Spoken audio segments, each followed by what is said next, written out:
Olá pessoal, sejam bem-vindos e bem-vindas a mais uma aula da disciplina de Estatística. Nesta videoaula, começaremos a trabalhar com a verdadeira essência da inferência estatística, à medida que usamos dados amostrais para fazer inferências sobre populações. E neste caso, iniciaremos com a construção dos intervalos de confiança. Então, recapitulando o que vimos até o momento, inicialmente, com base na estatística descritiva, nós estudamos métodos de coleta de dados, aprendemos a organizá-los em tabelas, construímos gráficos e determinamos medidas de posição e de dispersão que pudessem explicar o comportamento desses dados. Em seguida, iniciamos os nossos estudos sobre probabilidade, cujo interesse era observarmos as chances de ocorrer um determinado evento a partir da frequência de ocorrência numa amostra ou por outros métodos que vimos anteriormente. E também vimos a possibilidade de construir as distribuições de probabilidade que descrevem ou que provavelmente ocorrerá para cada valor de uma variável aleatória. E por fim, chegamos à inferência, que consiste no processo em utilizar os dados de uma amostra para avaliar parâmetros populacionais desconhecidos ou, como o próprio nome indica, estimar esses valores. E isso é muito importante para a área de formação de vocês. Para exemplificar, um agrônomo pode estar interessado na produção média de uma cultura, ou ainda nos prejuízos causados pelo ataque de uma praga ou doença, dentre outras possibilidades também, que veremos aqui durante a nossa videoaula. Alguns termos eles serão usados ao longo dessa videoaula, por exemplo, o estimador, que é uma estatística, como a média, a proporção ou a variância, é usado, nesse caso, para a estimação de um parâmetro populacional. Então, aqui o nosso interesse é, a partir de uma medida amostral, possamos então estimar o comportamento dessas medidas ao nível populacional. Nesse caso, nós temos que a média amostral é um estimador para a média populacional, onde nós iremos diferenciá-los através desses dois símbolos. O x-bar vai representar então a média amostral e a letra grega μ vai representar então a média populacional. A proporção que aqui vocês devem associar a uma porcentagem, temos que a proporção da amostra P é um estimador para a proporção populacional representada aqui pela letra grega π. E a variância amostral, aqui representada por S ao quadrado, é um estimador para a variância populacional, aqui representada pela letra grega sigma elevado ao quadrado. Então, o nosso interesse nessa videoaula é discutir a aplicação e construir intervalos de confiança para estimar alguns parâmetros. Assim, eu apresento a vocês a definição de intervalo de confiança. Então, os intervalos de confiança são uma faixa ou intervalo de valores usados para se estimar o verdadeiro valor de um parâmetro populacional. Um intervalo de confiança é algumas vezes também abreviado para a sigla IC. E, de modo geral, vamos supor que os valores da população se distribuem segundo um dado modelo probabilístico, conforme nós vimos anteriormente, e cujos parâmetros são desconhecidos, portanto, eles precisam ser estimados. Lembramos que os estimadores, a média, a proporção e a variância amostral, elas possuem as suas correspondentes distribuições amostrais também. E o que faremos nesse processo? Bom, na estimação por intervalo, nós encontramos o limite inferior e um limite superior, os quais vão formar um intervalo de valores, dentro do qual esperamos com certo grau de confiança que o verdadeiro valor do parâmetro esteja incluído. E por que isso deve ser feito, né? Bom, isso é feito porque o intervalo de confiança é muito mais informativo do que uma estimativa através de um único valor. Pois no intervalo, além de termos a informação pontual, também temos uma boa ideia da variabilidade desse parâmetro. E saber construir os intervalos de confiança é importante, mas também a gente deve saber como interpretá-los corretamente, a fim de não concluirmos algo errado a partir dessa informação. Por exemplo, nesse caso aqui, tenho construído o intervalo de confiança para a média de um determinado evento a partir de informações coletadas de uma amostragem.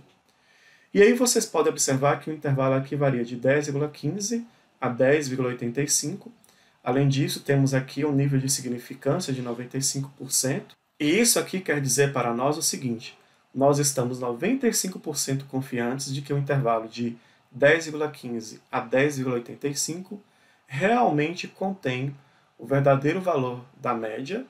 Isso significa que se selecionássemos muitas diferentes amostras de tamanho n e construíssemos os intervalos de confiança correspondentes, 95% deles realmente conteriam o valor da média populacional.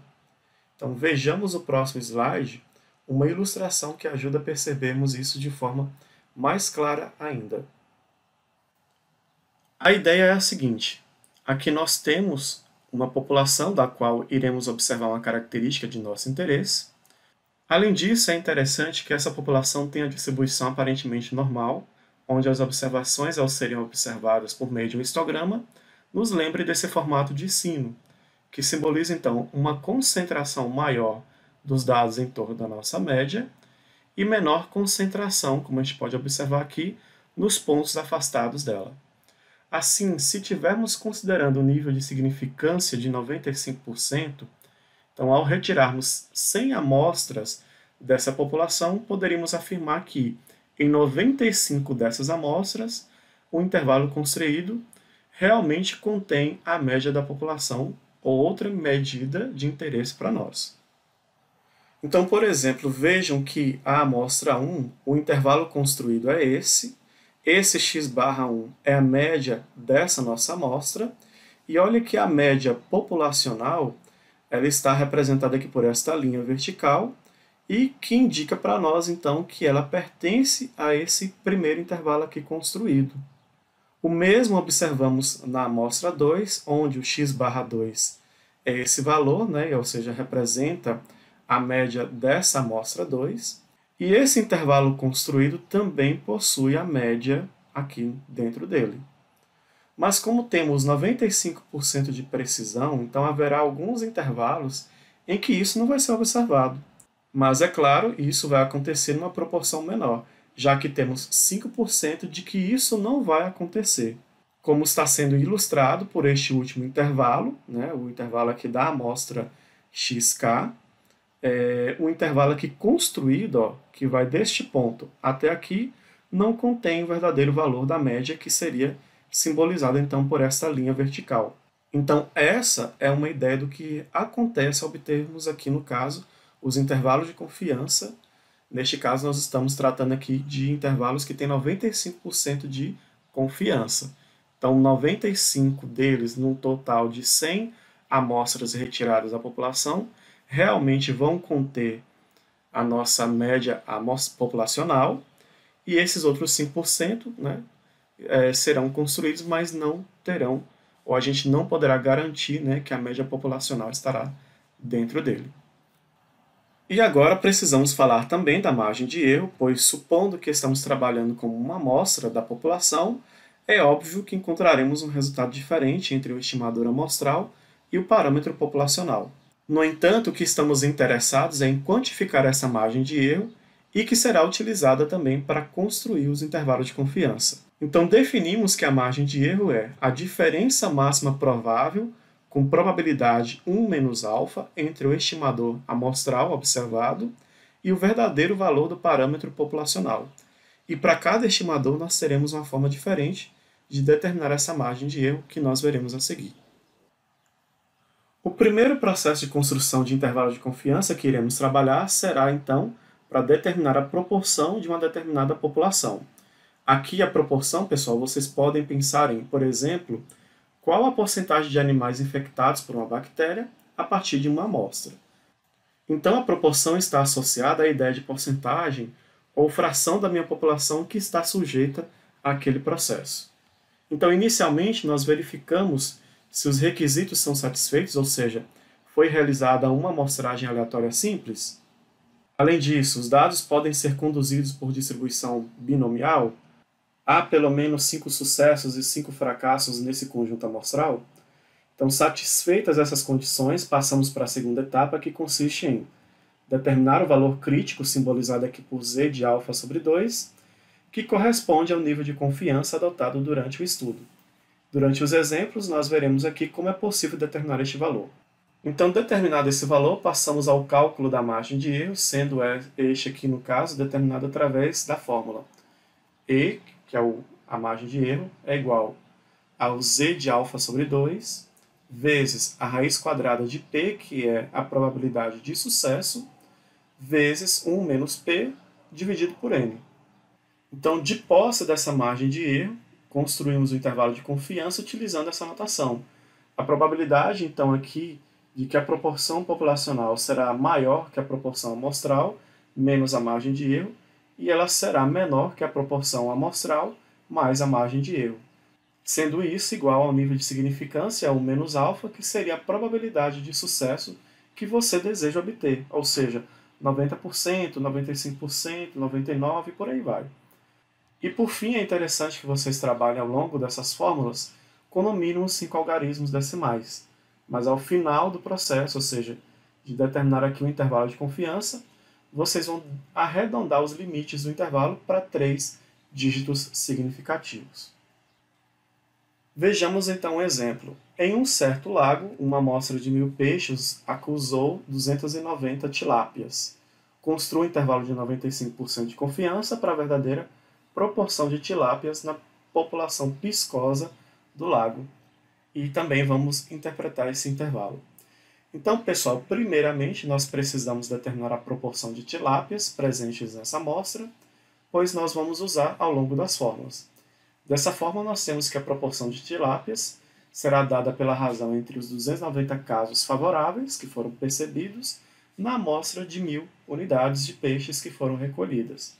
Portanto, nós teremos que a proporção de tilápias é dada por 290 por 1000, que é igual a 0,29, ou 29% de tilápias presentes nessa amostra. Agora devemos então determinar o valor crítico z de alfa sobre 2 e para isso vamos utilizar uma tabela. Vejamos como isso será feito no próximo slide. Então, antes de determinarmos aqui o valor crítico z de alfa sobre 2, devemos observar que na questão foi solicitada que determinemos o intervalo de confiança com nível de significância ou de confiança de 95%. Então, o complemento do nível de confiança, que é de 5%, nos leva então a determinar o valor crítico da seguinte forma. O valor de z de alfa sobre 2 é igual a z de 5% sobre 2, que é igual a z de 2,5%. Isso significa, então, que a área compreendida abaixo da curva do sino ela será de 95%. E então, os 5% eles serão divididos nessas duas partes em branco, que representam, então, a margem de erro. Os valores que dividem, então, a nossa área aqui de 95% são os nossos valores críticos, que vamos determinar através da tabela, mas acontece que essa tabela ela nos dá a área concentrada à esquerda de cada valor de z. Logo, esse valor crítico superior, ele equivale a um valor crítico cuja área vai ser igual a 1, pois a área que está toda abaixo da curva tem um valor igual a 1, menos 0,025, e isso é igual a 0,975. Logo, nós devemos determinar agora, aqui na nossa tabela, qual é o valor de z que tem uma área igual a 0,975. Então, devemos buscar no corpo da tabela esse valor para associar ao valor de z correspondente.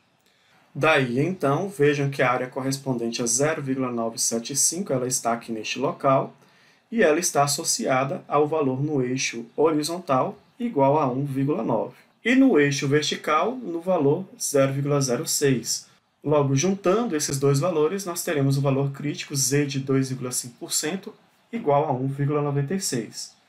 E como estamos supondo que a distribuição é normal, cuja média é igual a zero, então o valor crítico aqui abaixo da média ele tem o mesmo valor, porém é negativo. Ou seja, será igual a menos 1,96. Além disso, pessoal, aqui na tabela está mostrando alguns valores usuais para alguns níveis de confiança mais utilizados, como de 90%, 95% e 99%. Mas se for necessário obter para valores diferentes desses aqui, a gente basta realizar o processo igual foi realizado aqui. Mas temos uma ressalva. Por exemplo, ao determinar o valor crítico para o nível de significância de 90%, você deve então procurar a área igual a 0,95. Porém, não há este valor na tabela. Há valores próximos, mas não exatamente. Então, a indicação é que você determine a média dos valores de Z, cujas áreas sejam, no caso, o limite inferior e superior, que corresponde à área que você está precisando. Por exemplo, não temos a área 0,95, mas temos aqui a área igual a 0,9495 e em seguida a área 0,9505. Dessa forma, eles serão os limitantes mais próximos da área que nós precisamos. Então, pegamos os dois valores de Z associados a estas áreas, no caso foram 1,64 e 1,65, e determinamos a média aritmética desses dois valores, onde obtemos então o score Z igual a 1,645, que deve ser utilizado nas fórmulas a seguir. Agora vamos voltar então à resolução do exemplo. Vamos determinar a margem de erro, que será dada então por Z de alfa sobre 2 vezes a raiz quadrada de P vezes 1 menos P sobre N. Isso será igual a 1,96, que é o valor de Z que nós encontramos anteriormente, vezes a raiz quadrada de P, que no caso é 0,29, que nós obtivemos também anteriormente, e 1 menos P, que vai ser então 1 menos 0,29, que dá 0,71. Tudo isso dividido por N, que é o nosso total de elementos da amostra, que no caso foram 1.000. Realizando todos os cálculos, nós obtemos então 0,0281. Agora nós vamos então determinar o intervalo para a proporção populacional através dessa fórmula. Nós vamos substituir o P e o E pelos valores que nós encontramos e 1 menos alfa pelo nível de confiança que nós queremos. Então, substituindo os valores, nós teremos P de 0,29 menos 0,0281, que é menor do que a proporção populacional. Este valor ele vai ser menor do que 0,29 mais 0,0281, e é igual a 95%, que é o nível de confiança que nós queremos. Realizando os cálculos, nós vamos encontrar então que a nossa proporção populacional está entre os valores 0,262 e 0,318. Então, interpretando aqui, nós temos 95% de confiança de que o intervalo de 26,2% a 31,8% realmente contém a verdadeira porcentagem de tilápias no lago. Outro exemplo, uma amostra de 35 peixes da espécie Xenomelaniris brasiliensis, coletada na localidade da Barra da Lagoa, em Florianópolis, Santa Catarina, apresentou 46% de peixes com comprimento total acima de 50 milímetros. Encontre um intervalo com 99% de confiança, dentro do qual deve estar a verdadeira proporção de peixes com comprimento acima de 50 milímetros. Então, inicialmente, nós vamos determinar a margem de erro, que é dada então pela fórmula C de alfa sobre 2, vezes a raiz quadrada de P vezes 1 menos P sobre N. O valor crítico aqui no caso é 2,575, associado a um nível de 99% de confiança. E aí isso será multiplicado então pela raiz quadrada de P, que no caso é os 46% de peixes com comprimento total acima de 50 milímetros, que eles observaram na amostra. Isso então é igual a 0,46 vezes 1 menos P, ou seja, 1 menos 0,46, que resulta em 0,54. Tudo isso dividido pelo total de elementos da sua amostra, que no caso foram 35. Realizando os cálculos, nós vamos encontrar então que a margem de erro é igual a 0,21693. Então, continuando, nós temos que a margem de erro é esse valor. Agora, então, vamos determinar o intervalo para a proporção através da fórmula que nós já vimos anteriormente. Então, substituindo o valor de P e o valor de E na nossa fórmula e igualando ao nível de confiança, que é 99%, nós temos, então, essa expressão. Resolvendo, então, essa subtração e a soma, nós encontraremos, então, este intervalo de confiança para a proporção, neste caso aqui.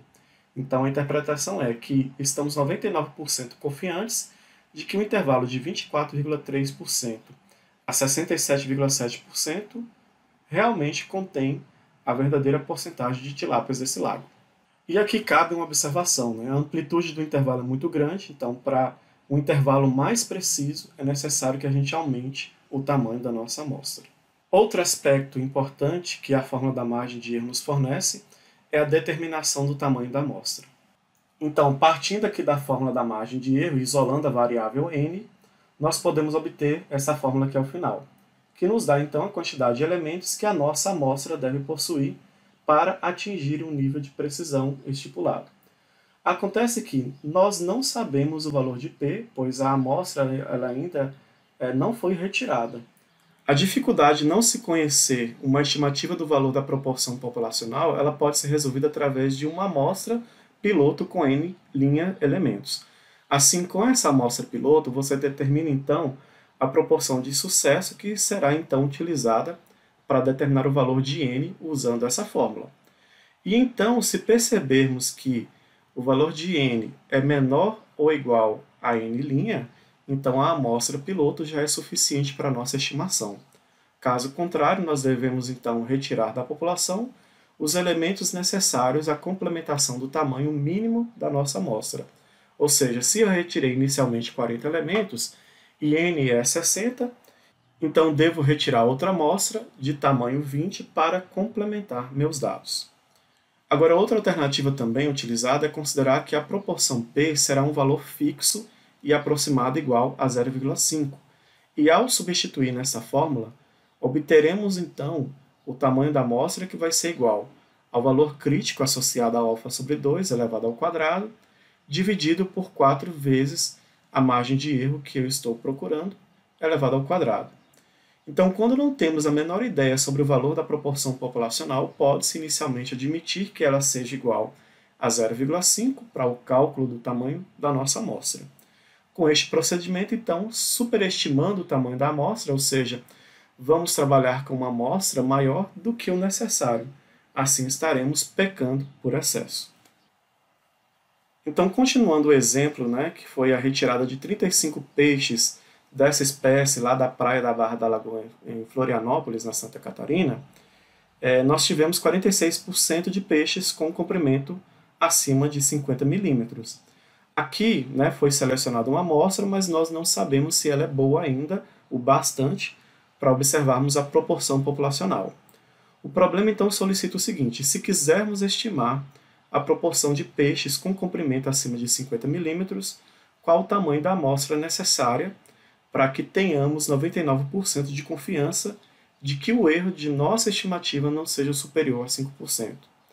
Bom, então, como precisamos ter 99% de confiança dos nossos resultados, nós teremos que o valor crítico será dado então por z de alfa sobre 2, que é igual a z de 1% sobre 2, então z de 0,5%, que é igual a 2,575, onde esse valor você pode observar lá na nossa tabela que eu apresentei anteriormente. E assim nós teremos que o número da minha amostra será dada por n igual a o z crítico nosso, de alfa sobre 2, sobre a nossa margem de erro, isso tudo elevado ao quadrado, vezes p, vezes 1 menos p. Isso será igual, então, a 2,575, que é o nosso valor crítico, dividido pela margem de erro, que foi de 5%, ou seja, 0,05. Essa operação será elevada ao quadrado, vezes o valor de p, que é a proporção de sucesso de ter, dentro dessa amostra de 35 peixes, os peixes dessa espécie, que foi de 46%, ou seja, 0,46, vezes 1 menos p, onde então vai ficar 1 menos 0,46, que resulta em 0,54. Realizando essas operações, nós vamos encontrar ao final o resultado, que é 658,82. Nós vamos sempre aproximar para mais. Então, aqui no caso, a nossa amostra vai ser 659. Portanto, nós precisamos de uma amostra de 659 peixes para obtermos uma proporção amostral que não difira da proporção verdadeira em mais do que 5%. Neste mesmo exemplo, suponha que não saibamos nada sobre a proporção populacional, qual deve ser o tamanho, então, dessa amostra pesquisada. Ela vai ser determinada através dessa fórmula, a fórmula auxiliar. Nós vamos, então, supor que o P vale 0,5, e, então, resulta nessa fórmula do valor crítico elevado ao quadrado sobre 4 vezes o valor do erro elevado ao quadrado. Isso é igual, então, ao nosso valor crítico, que é 2,575 ao quadrado, dividido por 4 vezes a margem de erro dada pelo problema, que foi de 5%, então 0,05 ao quadrado. Realizando os cálculos, nós vamos obter 663,06, que vamos aproximar para mais, que vai resultar, então, em 664.